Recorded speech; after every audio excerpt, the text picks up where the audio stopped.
एक 16 साल की लड़की जिसको 3 महीने तक नर्क में बिताने पड़े। एक 16 साल की लड़की जिसको 3 महीने तक टॉर्चर किया गया। एक 16 साल की लड़की जिसको एक औरत, उसके बच्चे, यहाँ तक कि पड़ोस में रहने वाले बच्चे तक शारीरिक तौर पर टॉर्चर किया करते थे। उस लड़की ने इस टॉर्चर को सह सहकर 3 महीने के अंदर दम तोड़ दिया था। मगर आखिर क्यों उस 16 साल की मासूम को टॉर्चर कर रहे थे वो लोग? आज यही किस्सा मैं आपको क्राइम तक पर बताऊंगा।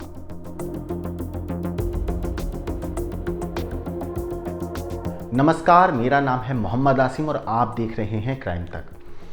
तारीख थी 3 जनवरी, दिन था सोमवार का और साल था 1949। अमेरिका के इंडियाना में एक मासूम बच्ची का जन्म होता है जिसका नाम रखा जाता है सिल्विया। सिल्विया एक बहुत ही गरीब परिवार से थी। उसके माँ बाप ज़्यादा अमीर नहीं थे। पिता जो थे फूड स्टॉल लगाते थे। सिल्विया के अलावा उनके 4 बच्चे और थे, 2 भाई और 2 बहन। सिल्विया की माँ बाप इतने गरीब थे कि आए दिन उन दोनों के बीच में अपनी गरीबी को लेकर झगड़ा हुआ करता था। सिल्विया की जो माँ थी उनका नाम था एलिजाबेथ बेटी फ्रांसिस, वहीं जो बाप थे उनका नाम था लेस्टर सेसिल लाइकिन्स।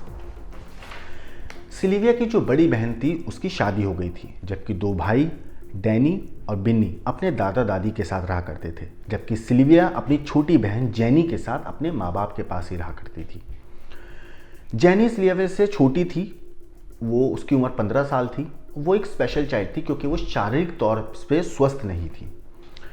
बहरहाल सिल्विया को ये बहुत जल्दी समझ में आ गया था कम उम्र में कि उन लोगों को पैसे की बहुत ज़रूरत है और इसी वजह से कम उम्र में ही उसने काम करना शुरू कर दिया था। सिल्विया कभी बेबी सिटिंग करती, कभी किसी के कपड़े प्रेस करके पैसे कमाती। इस तरीके से करते करते साल आ जाता है 1965। सिल्विया के पेरेंट्स का आपसी झगड़ा इतना बढ़ जाता है कि वो दोनों तलाक लेने का फैसला करते हैं और तलाक लेकर दोनों अलग अलग रहने लगते हैं। अब दोनों जो बेटियां थीं, सिल्विया और जेनी, वो अपनी माँ के साथ ही रहने लगती। एक तो माँ तलाकशुदा, ऊपर से उनके पास पैसे नहीं, पैसे की बहुत तंगी। तो माँ ने अलग अलग जगह काम करना शुरू किया क्योंकि उनके ऊपर 2 बेटियों की जिम्मेदारी भी थी, लेकिन उनका पूरा नहीं हो पा रहा था खर्चा। तो माँ ने चोरी करना शुरू कर दिया। अब पैसे कमाने के लिए जब माँ ने चोरी करना शुरू किया तो एक दिन वो पकड़ी गई चोरी करते हुए और वो जेल में चली गई। अब इसके बाद जो सिल्विया थी और जेनी थी, ये दोनों अकेले पड़ गए। जब ये बात सिल्विया के पिता को पता चली तो वो भी काफ़ी परेशान हुए कि 2 बेटियों की जिम्मेदारी मैं किसको सौंपूं, क्योंकि वो खुद इन दोनों की जिम्मेदारी उठाना नहीं चाहते थे। जिसके बाद उन्होंने पड़ोस में सोचा क्यों ना मैं इन दोनों की जिम्मेदारी किसी और शख्स को दे दूं और उन्हें हर हफ्ते पैसा देता रहूं ताकि वो इन दोनों का ख्याल रखें। अब इसके लिए उन्होंने अपने पड़ोस में रहने वाली गेर्ट्रूडा बेंजुस्की नाम की एक महिला से बात की। असल में गेर्ट्रूडा एक तलाकशुदा महिला थी और उसके अपने 7 बच्चे थे। लेकिन जो गेर्ट्रूडा की बेटी थी पाउला, वो सिल्विया की क्लासमेट और दोस्त भी थी। इसलिए लेस्टर जो उसके पिता थे सिल्विया के, उन्होंने सोचा कि क्यों ना मैं गेर्ट्रूडा के घर पर ही सिल्विया और जेनी को छोड़ दूं और हर हफ्ते उन्हें पैसे देता रहूं ताकि वो उन दोनों की देखभाल करती रहे। लेकिन उन्हें ये नहीं पता था कि ये फैसला उनकी ज़िंदगी का सबसे भयानक फैसला साबित होने वाला है सिल्विया के लिए, क्योंकि अब यहीं से सिल्विया के साथ टॉर्चर का सिलसिला शुरू होने वाला था। लेस्टर ने गेर्ट्रूडा से बात करी और बताया कि मैं चाहता हूं कि तुम मेरी बेटियों को रखो और इसके बदले मैं हर हफ्ते $20 मैं तुम्हें देता रहूंगा। गेर्ट्रूडा भी इस बात पर मान गई। शुरू में तो सब ठीक रहा। करीब 2 हफ्ते तक जो सिल्विया के फादर थे वो वक्त पे पैसा पहुंचाया करते थे, लेकिन 2 हफ्ते के बाद किसी वजह से सिल्विया के पिता पैसे पहुंचाने में कामयाब नहीं हो, थोड़ी देरी हो गई। इस बात से गेर्ट्रूडा इतनी नाराज़ हुई कि उसने उस दिन सबसे पहले सिल्विया और जेनी को पीटना शुरू किया। दोनों बहनों को बुरी तरह मारा, इस तरीके से मारा कि उसको मार पिटाई करने का चस्का लग गया था।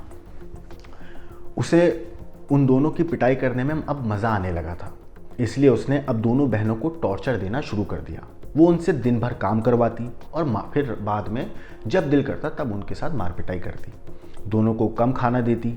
कुछ दिन बाद हालांकि गेर्ट्रूडा ने जेनी को तो मारपीट करना बंद कर दिया, लेकिन उन्होंने सिल्विया के साथ मारपीट करना जारी रखा। उसे वो टॉर्चर लगातार देती रही। यही नहीं, माँ को ऐसा करते हुए देख गेट्रूडा के जो बच्चे थे, पाउला सिल्विया जो खुद सिल्विया की दोस्त थी, वो भी अब अपनी दोस्त के साथ मारपीट करती, क्योंकि उसकी माँ गेट्रूडा सिल्विया के साथ मारपीट करती थी, तो उसे भी मज़ा आने लगा था अपनी दोस्त को मारते पीटते में। यहाँ तक कि जो पड़ोस के रहने वाले बच्चे थे, अब वो भी मज़े मज़े में आकर सिल्विया के साथ मारपिटाई करने लगते। वो उसके चेहरे पर कहते हैं कि मुक्के मारते, तो कभी उसके हाथ पांव बांधकर उसके कपड़े फाड़ देते, फिर उसके जिस्म से सारे कपड़े उतारकर उसके प्राइवेट पार्ट पर हमला करते। वो उसे तब तक मारते जब तक उनका मन नहीं भर जाता था। कई बार तो सिल्विया बेहोश तक हो जाती थी। वहीं गेट्रूडा जो थी वो सिल्विया पर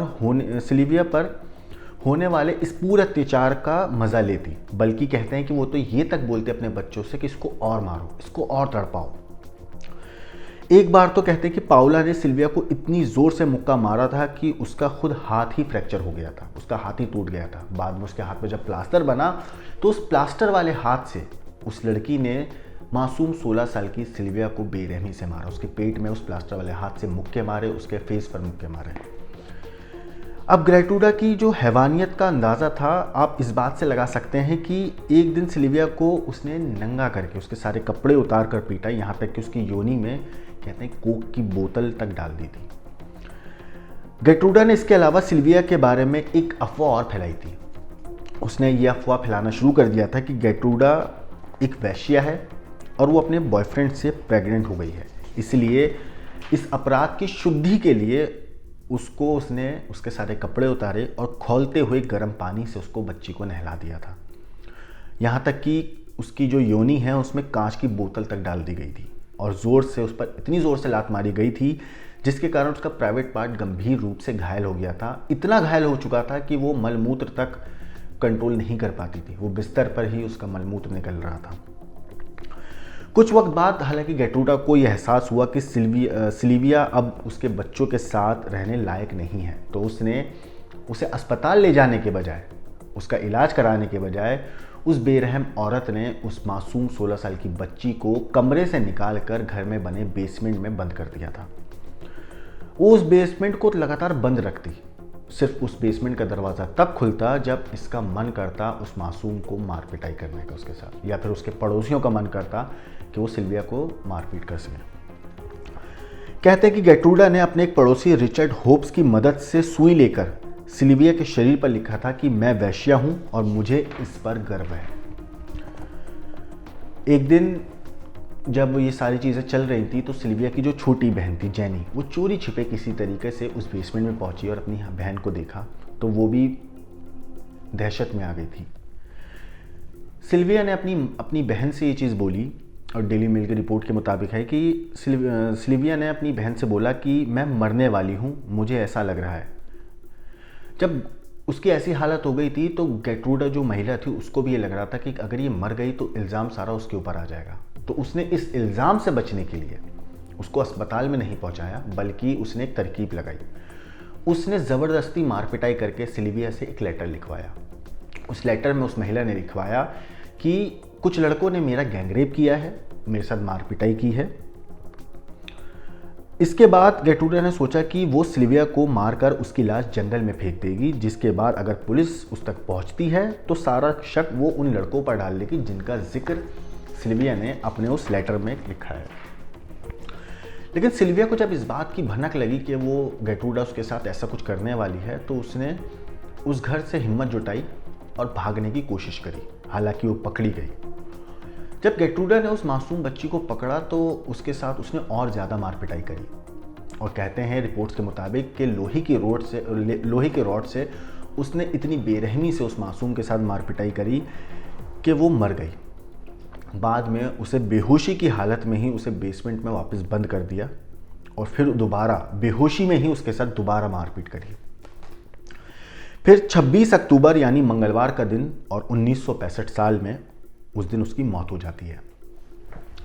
जब सिल्विया की मौत हो जाती है तो गेट्रूडा अब अपने प्लान के मुताबिक पुलिस को फ़ोन करती है और बताती है कि उसके घर में एक 16 साल की लड़की सिल्विया मायरी लाइकिन्स की लाश पड़ी हुई है। गेट्रूडा ने पुलिस को बताया कि सिल्विया पर कुछ बदमाश लड़कों ने हमला करके उसका गैंगरेप किया, फिर उसे कई बार टॉर्चर दिया जिससे उसकी मौत हो गई। साथ ही गेट्रूडा ने सिल्विया द्वारा लिखी वो चिट्ठी भी दिखाई जो उसने खुद लिखवाई थी सिल्विया से अपने बचने के लिए, जो सबूत तैयार किया था। वो चिट्ठी भी वो पुलिस को सौंपती है और बताती है कि सिल्विया ने ही चिट्ठी लिखी है। लेकिन जब पुलिस ने लाश को देखा तो पुलिस को दाल में कुछ काला लगा, क्योंकि जो लाश थी उसकी इतनी बुरी हालत थी कि पुलिस को यकीन हो रहा था कि इसके साथ गैंगरेप हुआ है, लेकिन कुछ गड़बड़ और भी है इस मामले में, क्योंकि उसके जिस्म पे जो निशान थे वो काफ़ी पुराने लग रहे थे। उसका जो शरीर था वो इतना कमज़ोर दिख रहा था कि मानो उसने हफ्तों से कुछ खाया नहीं है, कुछ पिया नहीं है। उसके जिस्म पे जलने तक के निशान थे, यहाँ तक कि उसके हाथों के जो नाखून थे वो तक के उखाड़े हुए थे। उसके बदन पर जगह जगह जलाने के निशान थे। इसी के साथ उसकी बॉडी पर किसी नोकीली चीज़ से लिखा था कि मैं वैश्या हूँ और मुझे इस बात पर गर्व है। पुलिस ने जब इस मामले की जांच की तो कई चौंकाने वाले खुलासे हुए। पुलिस की जांच में एक अलग ही कहानी पुलिस को पता चली। एक दिन जब पुलिस जांच कर रही थी तो जैनी, जो सिल्विया की छोटी बहन थी, वो चुपके से पुलिस ऑफिसर के पास आई और कहा कि अंकल प्लीज़ मुझे यहाँ से बाहर निकलवा दो, मैं आपको सच्चाई बताऊंगी। जब पुलिस जैनी को बाहर लेके गई, अकेले में पूछताछ करी, तो जैनी ने बताया कि कैसे गेट्रूडा उसके साथ मारपीट करती थी और किस तरीके से इस पूरी वारदात को अंजाम दिया गया। पुलिस ने इसके बाद गेट्रूडा, उसकी बेटियां पाउला, स्टेफनी, छोटा बेटा जॉन और उनके साथ साथ 2 पड़ोसियों रिचर्ड और काई हर्बर्ट को सिल्विया के मर्डर के इल्ज़ाम में गिरफ्तार कर लिया था, जबकि माइक, रैंडी, डर्लिन, जॉर्डी और एना को सिल्विया को चोट पहुंचाने के इल्ज़ाम में गिरफ्तार किया गया था। मगर इस केस में ज़्यादातर बच्चे जो थे वो काफ़ी छोटे थे।